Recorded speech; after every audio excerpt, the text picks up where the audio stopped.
ఇవాళ ఇండిగో సంసిద్ధమై ఉన్నదా లేదా డీజీసీఏ రూల్స్కి అన్నది ఖచ్చితంగా ప్రభుత్వానికి బాధ్యత ఉంటుంది. ఒక రూల్ ఆచరించవలసిన పరిస్థితుల్లో డీజీసీఏ ఒక ఫ్లైట్ డ్యూటీ టైం లిమిటేషన్ పెట్టినప్పుడు అక్కడ పైలట్స్ సరిపోరు అన్నటువంటి పరిజ్ఞానం ఈ ఇండిగో వ్యవస్థకు లేదా, యాజమాన్యానికి తెలీదా?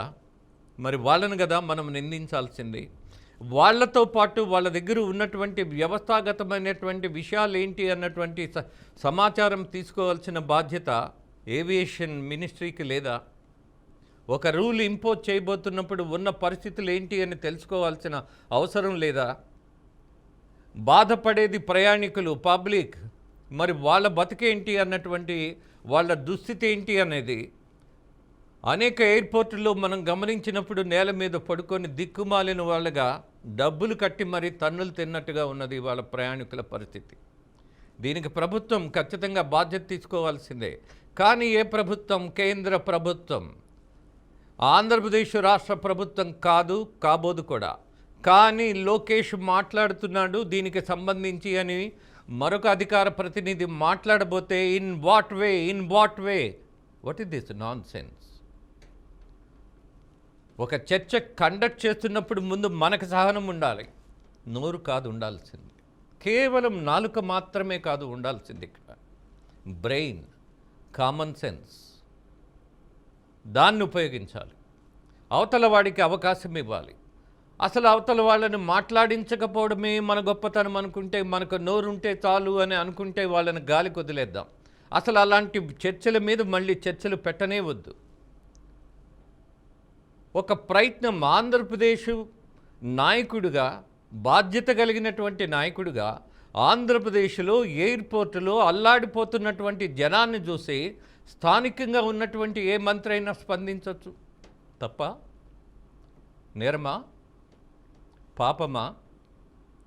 లేక మరేదైనా తెలియనటువంటి విషయమా? చెప్తే పని అర్థం చేసుకుందాం. In what way he's concerned, what the nonsense you are talking అని మామూలు వాళ్ళు అడుగుతున్నారు మిస్టర్ అర్ణ. మనం పాపులర్ అవ్వడం కాదు. పాపులర్ అవ్వడం అనేది ఒక హత్య చేస్తే బిన్ లాడెన్ కూడా ఒక్క రోజులోనే ప్రపంచం మొత్తం పాపులర్ అయ్యాడు. అలాగే ఒక చర్చను తీసుకొని ఒక రాష్ట్ర ప్రభుత్వానికి అంటగట్టేసి ఆ రాష్ట్ర ప్రభుత్వం యొక్క ఆ రాష్ట్రంలో ఉన్నటువంటి సంబంధం లేనటువంటి వాళ్లకు అంటగట్టేసి చర్చలు చేయటం కూడా ఏమో. I don't know what to say, people can understand what is going on. నిజానికి క్షమించకూడదు ఏంటి అని అంటే, ఇండిగోలో ఇబ్బంది పడ్డటువంటి పరిస్థితి తెచ్చిన వాళ్ళు రామ్మోహన్ నాయుడా, ఆయన తెలుగుదేశం పార్టీనా, బీజేపీ పార్టీ నాయకుడా? ఇక్కడ పార్టీలకు సంబంధం లేదు. బాధ్యతగా ఉన్నవాడు ఎవరైతే ఉన్నారో వాళ్ళను మనం ప్రశ్నిద్దాం. Yes, Rammohan Naidu has to address the people, no doubt about that. ఇక్కడ టీడీపీ పార్టీకి సంబంధం ఏంటి అని టీడీపీ పార్టీ వాళ్ళు అడుగుతున్నారు.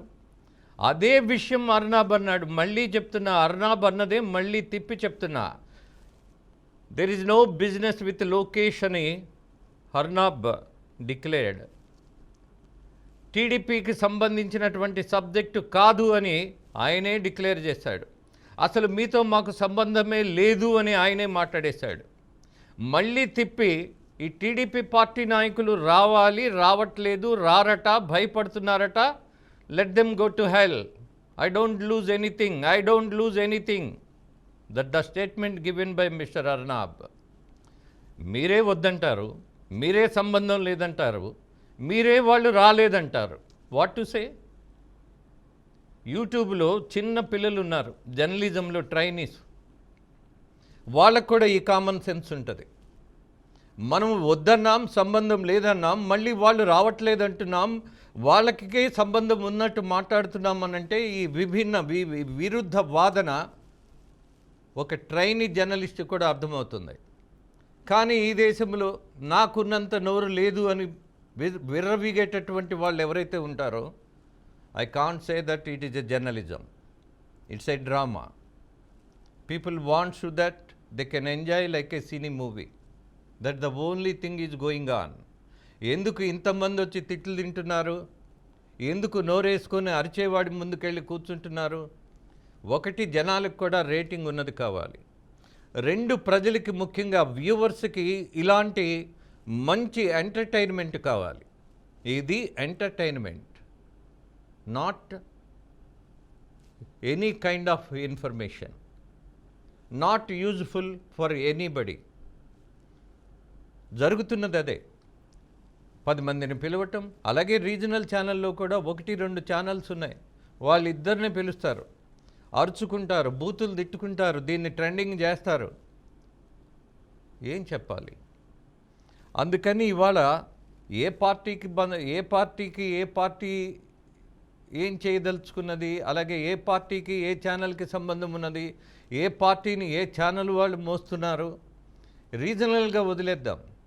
నేషనల్గా, బికాజ్ రీజనల్ ఎందుకు వదిలేద్దామనంటే అందరికీ తెలుసు ఎవడు క్రైస్తవుడు, ఎవడు హిందువుడు, ఎవడు ముస్లిం అని మన పేర్లు చూడగానే చెప్పగలిగేటటువంటి వ్యవస్థ ఎలా ఉందో, ఆ ఛానల్ ముఖం చూడగానే, ఆ కార్యక్రమంలో ఇచ్చే ఇంటర్వ్యూ వినగానే ఓకే ఇది మత సంస్థ, కూల్, అర్థమైపోయింది, అందరికీ అర్థమైపోయింది. మరి నేషనల్ మీడియా అంతగా పట్టించుకున్నటువంటి తెలుగు ప్రజానీకానికి ఇవాళ మళ్ళీ ఒక సత్యాన్ని కళ్ళ ముందు పెట్టినట్టే అయింది.